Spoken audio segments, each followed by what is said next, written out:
Joining us right now here on this show is a man who I think he announced his retirement literally a half an hour before we went on the air, and he's retiring from the National Football League and now heading into the world of podcasting after a dozen years of playing with distinction.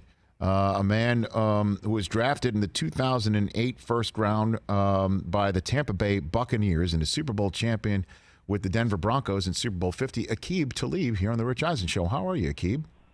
I'm good. Fellas, what's going on? How y'all doing? We are pleased that you have decided to call into our show the day that you retired. Why'd you decide to no longer play in the National Football League, Aqib?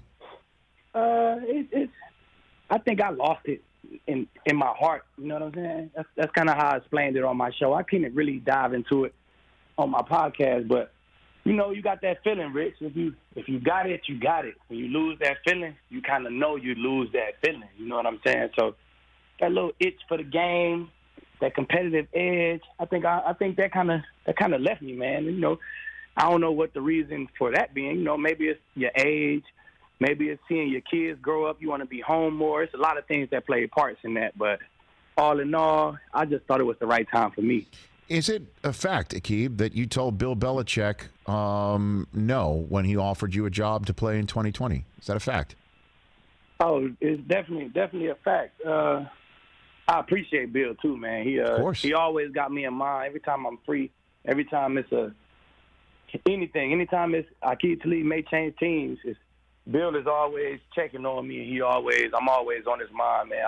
I think he respects me as a player. He respects what I do on the field, and man, I definitely respect him as a coach, man. How can you not? And I really respect him as a GM, man, because Bill gonna call you. He gonna tell you live and direct what he think, and you know what I'm saying, what we can do. So I just always love working with him, and I felt bad. Rich. Honestly, Rich, I felt bad, man. I really wanted to do it, but like I said, it just wasn't there. You know what I'm saying? Well, what was his offer, Aqib? Rich, I don't want to put all the numbers out there, but it was decent. It was a nice veteran contract. I maybe could have brought home $5.5, $6 million. It would have been not too hard for me to bring that home either. So that's right. It was a decent contract. Right, and what would your role have been for New England? I would have had a tight end guard, and I'm saying you tune in to the show, the call to the booth, and I really tell the long version of the story. But it would have been a nice, you know, inside role, dime version of a safety kind of role. A lot of tight ends, guarding a lot of tight ends. Okay. Well, that's a veteran move broadcasting already, Aqib, for a veteran of the NFL going into broadcasting, which is to promote your show and mention your show a couple of times, and also say to tune in for the real stuff. I gotta go, Rich. No, I understand. No, it makes complete sense, and we'll get to your podcast in a second. Let's talk about your career. Your greatest achievement on the football field would be what? Super Bowl 50, definitely. That probably was the best feeling that I ever had playing football ever in my life. So, second to none, hands down. It was the confetti falling, Super Bowl 50, looking for my family at the end of that game. That had to be the number one feeling of my entire career. And then playing in the Super Bowl against New England with the Rams, Aqib. What was it like that day going against Tom Brady in a brutal defensive battle that was a points challenged affair? Man, it was a movie, Rich. It was pregame, the whole experience, Atlanta experience. Man, it was my second one, so I kind of was a little calmer this time. I kind of really got to sit back and take it all in. But just preparing against those guys, man, watching the different ways they can attack you, man. Seeing Sean in that offense and Jared in that offense, just get ready for the many ways that they can attack you on defense. And it was just a great football experience, man, something that I could say I did in my career, just prepared against Tom Brady in the Super Bowl, against Bill Belichick in the Super Bowl, man, Julian Edelman, Gronk, the whole cast. So, man, it's just the process of doing it is so, it's satisfying. Just even before the game, the whole process leading up to the game, sitting in that room and watching this tape is just so satisfying, man. So I definitely enjoyed it. Well, you know what Saints fans would say about you and the Rams being in that game. What was your perspective of the Noncall Robey-Coleman non-call? Were you near it? Where were you at that very moment in time? I really was kind of close. I was on Mike Thomas. I think he ran like a little 5-yard sit-down route. Mm-hmm. We was kind of in the slot. So I really seen it. I really was pretty close to it. And it's fast, man. Rich, you know, football is fast. Stuff happens fast. And it happened so fast. I didn't really know what happened. The ref, he ain't know what happened as well. So he just let us play. So you got to understand that. We not fans at that moment. We actually playing in the game, and they actually reffing the game, and stuff is actually happening live. So you're not going to just catch everything. To me, honestly, it looked like a bang-bang play. I'm like, Rob, you should have picked it. My first thing. I'm like, Rob should have picked it. I thought he should have intercepted the ball. And my first thought wasn't, it's pass interference. I thought like, you missed the pick. That's the first thing that came to my head. So football happens fast, man. So, hey, if they blew it, they blew it. It's not the first. It won't be the last. No, I know. You're retired now. Is that pass interference, Aqib, now that you've seen it second, third, fourth thought? Hell yeah, it was pass interference. Okay. It definitely was pass interference. He was early as hell. Yeah. Okay. That's what I found. But it happens fast, though. Stuff happens fast. Well, yeah, it was. And so does obviously the end of stays at teams, as you know. Jalen Ramsey was acquired by the Rams, and then you were sent to Miami, where you never played, and now obviously you're retired. And on the day where Jalen Ramsey hits it very large with a 5-year, $105 million contract, does it at least give you some sort of solace in the fact that the Rams paid him in swapping out in a way, or they led you to a path? I don't really look at it like that, Rich. How do you look at it like it's the business that I'm in. You know what I'm saying? They had a chance to get Jalen. You got to get Jalen. How can you not? So I don't look at it like, well, at least they paid him. They got rid of me for him. No, I'm happy for him. Matter of fact, I just talked to him this morning. Reggie and that training staff FaceTimed me. You know what I'm saying? Just to, congratulate me on my career and stuff, and put Jalen on. He was in the training room, you know what I'm saying, hanging out. And I told him congrats this morning. So that's a friend of mine. So I don't even really look at it like that, Rich. It's business. At the end of the day, it's a business. So and I've been in it for a decade plus, so I fully understand the business side of it. Aqib Talib here on the Rich Eisen Show, the day that he retires. Let's talk about your podcast. Again, a multi-platform podcast called Call to the Booth Podcast with you and Michael Crabtree. Did I get that right?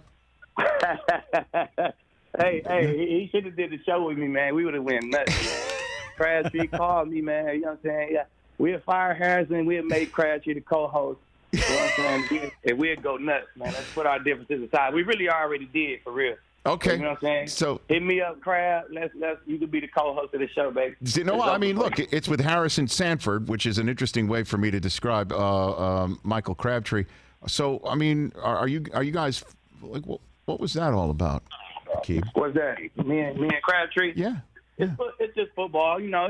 It's football. We live in the same city. Things got kind of heated. It's entertainment at the same time.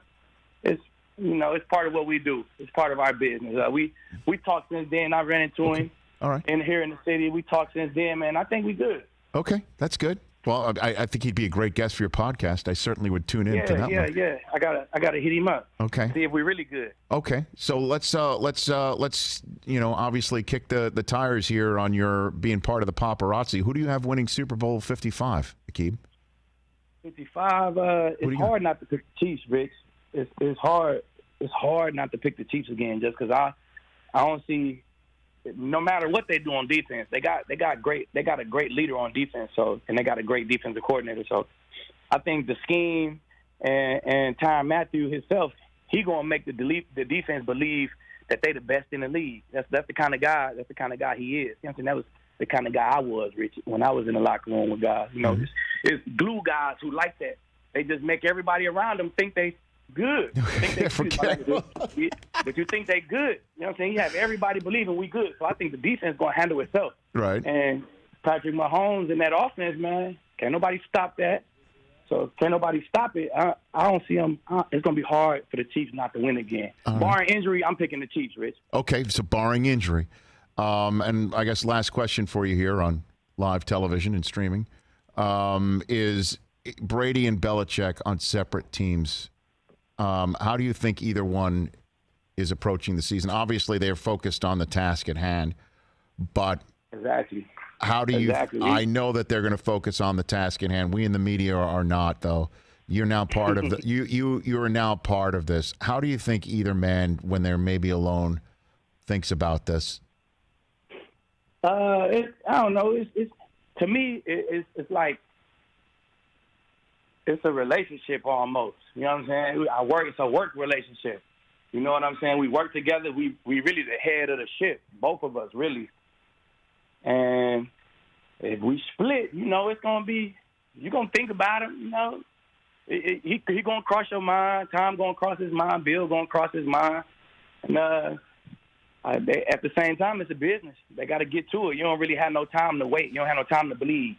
Coach Raheem Morris always say that. You don't got no time to really dwell on it. Right. You got to move on. But I think they definitely both had a place in their heart for each other, man. Of course. Just, that work relationship, you've been so successful, it's hard not to, have that relationship with somebody. There's no doubt about it. I mean, 20 years is remarkable. We'll never see that again. And I know, and we always talk about how Brady left, it's 20 years. I mean, it was that long, and so it's kind of understandable that maybe before it is all over for a quarterback wanting to try someone else.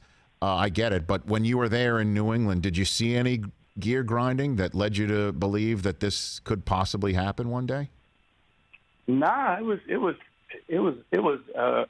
normal when I was there, at least from the, outside looking in. I don't really know the ins and the outs of it, but Bill did what he did, man. He treated everybody the same. He'd get on time just like he'd get on me, get on Gronk, he'd get on whoever, a rookie, a guy who I don't even know his name. So Bill treated everybody the same in the building. So it was normal to me. It looked regular from my point of view. Okay. Hey, Aqib, thanks for joining on the day that you have retired. Congrats on stepping into the podcasting world with Call to the Booth. Episodes drop Wednesdays and Thursdays throughout the 2020 season where podcasts can be gotten. Come back here on the show if you want me to return the favor and be a home and be on the pod. I'm more than happy to do it. Hey, I appreciate that, Rich. I'm going to hold you to that, too. You do. So when you get a text from me, you know what I'm saying, telling you the time and the place. Okay, you got it. We got to run it, Rich. You got it. Thanks for the call, Aqib. You take care. Hey, thanks. You got it. That's Aqib Talib. Hey, you watched all the way to the end. Thanks for that. Watch more right here.